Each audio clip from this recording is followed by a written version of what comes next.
ஓம் தத்புருஷாய வித்மகே வக்ரதுண்டாய தீமஹன்னோ நந்தி பரசோதயா. குரு பிரம்மா குரு விஷ்ணு குரு தேவோ மகேஸ்வரராய. நெக்ஸ்ட் ஜென் நேர்கள் அனைவருக்கும் கோடான கோடி நமஸ்காரங்கள் தெரிவித்துக் கொள்கிறேன். இன்றைய தினம் வைகாசி மாத பலன்கள். வைகாசி 1 முதல் வைகாசி 31 வரை, 15/5/2026 முதல் 14/6/2026 வரை இருக்கக்கூடிய வைகாசி மாத பலன்கள். அதாவது காலபுருஷ தத்துவத்திற்கு 2ஆம் இடம் தனஸ்தானத்தில் சூரியன் பிரவேசிக்கின்ற ஒரு காலம்தான் வைகாசி மாதம். காலபுருஷ தத்துவத்திற்கு 5ஆம் அதிபதி அதிர்ஷ்டக்காரகன் பூர்வ புண்ணிய ஸ்தானாதிபதி. மிகப்பெரிய உலகத்திற்கு உங்க எல்லாருக்கும் நல்ல அதிர்ஷ்டத்தை தரக்கூடிய வைகாசி மாதம். ஏகப்பட்ட திருமணங்கள் எதற்காக அந்த வைகாசி மாதம் நிச்சயிக்கப்பட்டு நடக்கப்படுகிறது. வைகாசி மாதம் திருமண வைபவங்கள், சுபயோக அத்தனை காரியங்களும் வைகாசி மாதம் நடக்கும். இதன் என்ன காரணம் அப்படின்னா, சுக்கிரனுடைய வீடு ரிஷபராசி 2ஆம் இடம். பலவிதமான செல்வ யோகங்களும், தொழில் யோகங்களும், வருமான யோகங்களும், திருமண யோகங்களும் ஏற்படுகின்ற ஒரு வைகாசி மாதம். இதற்கு காரணம் உலகத்திற்கு அதிர்ஷ்டத்தை தருகின்ற காலபுருஷ தத்துவத்துக்கு 5ஆம் அதிபதி என்று சொல்லக்கூடிய அதிர்ஷ்டக்காரகன் சூரியனாகப்பட்டவன் காலபுருஷ தத்துவத்துக்கு 2ஆம் இடத்திற்கு சம்பந்தப்படும் பொழுது, 2ஆம் இடம் அதாவது என்னன்னு கேட்டீங்கன்னா, காலபுருஷ தத்துவம் அப்படின்றான அதை முதல்ல புரிஞ்சுக்கணும். அப்படின்னா உங்களுக்கு புரியும். அதாவது உலகத்திற்கு நன்மை தரக்கூடிய, எப்படி நம்ம சுய ஜாதகத்துல லக்னத்திலிருந்து 1ஆம் இடம் 2ஆம் இடம் 3ஆம் இடம் பார்க்கிறோமோ, அதே போல காலபுருஷ தத்துவம் அப்படின்றது மேஷம் முதல் 12 மீனம் வரை இருக்கக்கூடிய அந்த 12 கட்டங்கள். இதுல முதல் கட்ட லக்னமா எடுத்துக்கணும். மேஷத்தை லக்னமா அடுத்து இந்த உலக பலன்களை சொல்லும் பொழுது மேஷத்தை லக்னமா அடுத்து அதற்குரிய பலன், அதுக்கு 5ஆம் அதிபதி அதிர்ஷ்டக்காரகன். மேஷத்துக்கு 5ஆம் அதிபதி அதிர்ஷ்டக்காரகன் என்று சொல்லக்கூடிய சூரியன் மேஷத்துக்கு 2ஆம் இடமான உலகத்திற்கு தனத்தையும் செல்வத்தையும், பொன் பொருள் செல்வம் வாரி வழங்கக்கூடிய தொழில், வேலை வாய்ப்பு, திருமண யோகம், சொத்து யோகம் என்று தரக்கூடிய 2ஆம் இடத்தில் அதிர்ஷ்டக்காரன் சூரியன் உட்காரும் பொழுது உலகத்திற்கு மிகப்பெரிய ஒரு செல்வங்களை தரப்போகிறார். அதற்காகத்தான் சித்திரை மாதம் முடிஞ்சதும் வைகாசி மாதம் ஏகப்பட்ட திருமணங்கள், ஏகப்பட்ட வீடு வாசல் கட்டக்கூடியது, ஏகப்பட்ட சுபகாரியங்கள், அதாவது புதுமனை புகுவிழா நடத்துவது அத்தனையுமே இந்த வைகாசி மாதம் நடக்கும். புரிஞ்சுட்டீங்களா? அப்ப இந்த பிரம்மசாஸ்திரப்படி உங்கள் ஜனன ஜாதகத்திலிருந்து லக்னத்திலிருந்து பலன் எடுக்கும் பொழுது, பொது பலன்கள் சொல்லும் போது மேஷத்தை லக்னமாக வைத்து உங்களுக்கு பலன் சொல்ல வேண்டும். அதன் அடிப்படையில் தான் இந்த காலபுருஷ தத்துவம் உங்களுக்கு இந்த விளக்கம் கொடுத்துக்கிட்டு இருக்கேன். அப்ப காலபுருஷ தத்துவத்துக்கு அதிர்ஷ்டக்காரகன் அந்த காலபுருஷ தத்துவத்துக்கு 2ஆம் இடம் தனஸ்தானத்திற்கு வரும்பொழுது உலகத்திற்கு நல்ல செல்வங்கள் பெருகும், தொழில் பெருகும், வருமானம் பெருகும், சுபகாரியங்கள் நடக்கும். புரிஞ்சுட்டீங்களா? ஆக அப்படிப்பட்ட டாக்டர் கலைஞர் அவர்கள் முன்னாள் முதல்வர் கலைஞர் அவர்களுக்கு இந்த வைகாசி மாதம் பிறந்திருக்காரு. அவர் ரிஷபத்தில் சூரியன் இருக்கும். நாட்டே ஆண்டார். பல செல்வங்களை, கோடிக்கணக்கான செல்வங்களை கட்டி ஆண்டார். சரி, அப்படிப்பட்ட வைகாசி மாத பலன்களை நம்ம பார்க்க போறோம். இப்ப இது பொது பலன்.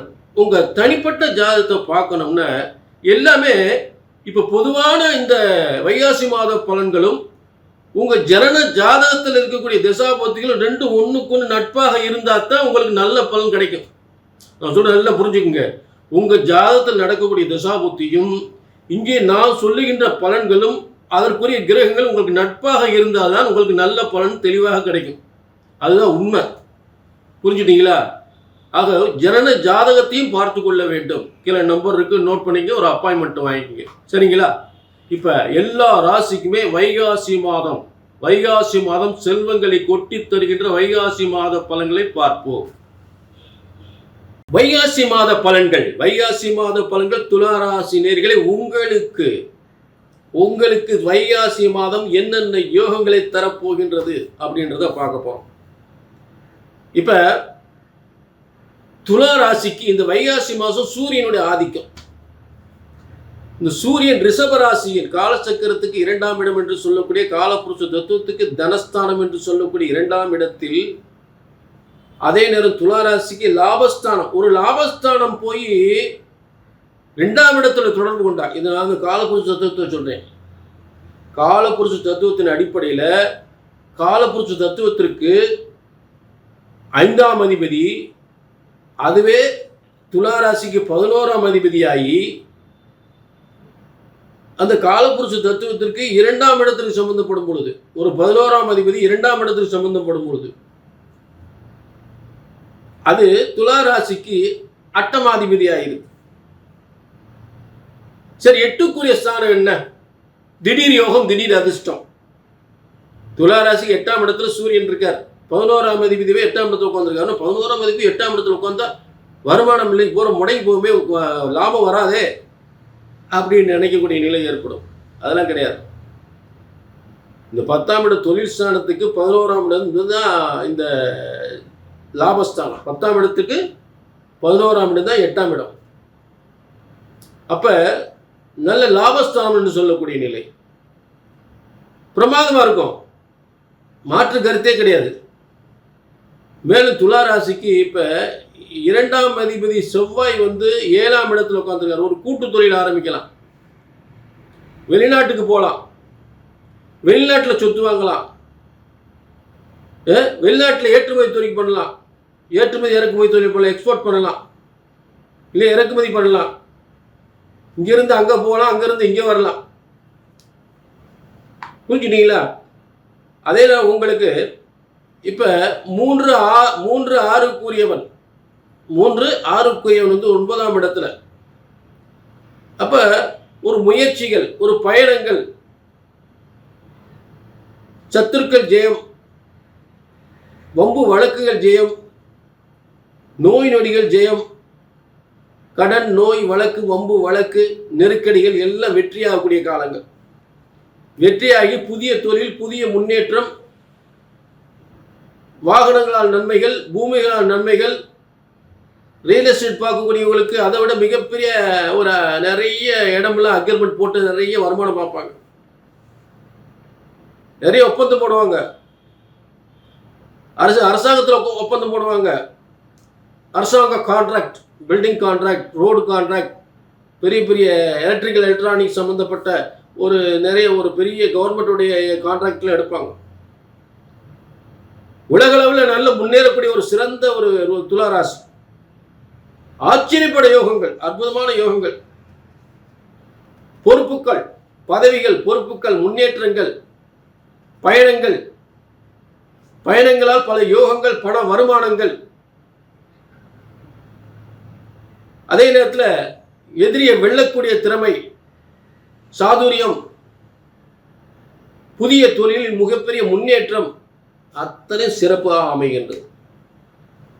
ஏன்னா இப்ப 6ஆம் அதிபதி போய் பாக்கியஸ்தானத்தில் உட்கார்ந்துறாரு. அப்ப எதிரிகளை வீழ்த்தக்கூடிய தன்மை, எதிரிகளை தெய்வ பலத்தால் வீழ்த்தக்கூடிய தன்மை. உங்க ராசிக்கு அதிபதி சுக்கிரனும் அதோட சேர்ந்து உட்கார்ந்துருக்கார் 9ஆம் இடத்துல.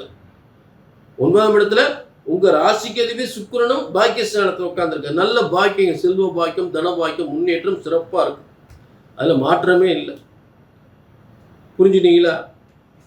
ஆக இந்த வைகாசி மாசத்தினுடைய சிறப்பே சூரியன் உங்களுக்கு 8ஆம் இடத்தில் இருக்கக்கூடிய ஒரு சிறப்பாக. அட்டமாதி தோஷமே கிடையாது சூரியனுக்கு, அது தெரியுமா உங்களுக்கு?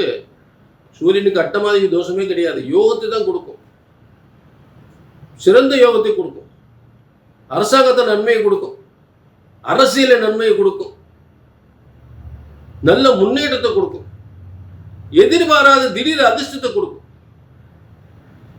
சரி, இது வைகாசி மாதத்தினுடைய ஒரு சிறப்பு பலன்கள். இந்த வைகாசி மாத பலன்களும் உங்கள் ஜாதகத்தில் இருக்கிற தசாபுத்திகளும் ஒன்றுக்கு ஒன்று நட்பாக ஒத்து போனால் தான் நல்ல பலன்கள் உங்களுக்கு கிடைக்கும். அப்போ ஜனன ஜாதகத்தையும் பார்த்து கொள்ள வேண்டும். இப்போ கீழே நம்பர் இருக்குது, முடிஞ்சால் கீழே நம்பர் இருக்குது, நோட் பண்ணிவிட்டு ஒரு அப்பாயின்மெண்ட் வாங்கி உங்கள் சந்தேகங்களை தெளிவு பண்ணிக்கலாம். உங்கள் எதிர்காலத்தை தெளிவாக தெரிஞ்சுக்கணும். சரிங்களா? மீண்டும் சந்திக்கும் வரை நன்றி, வணக்கம்.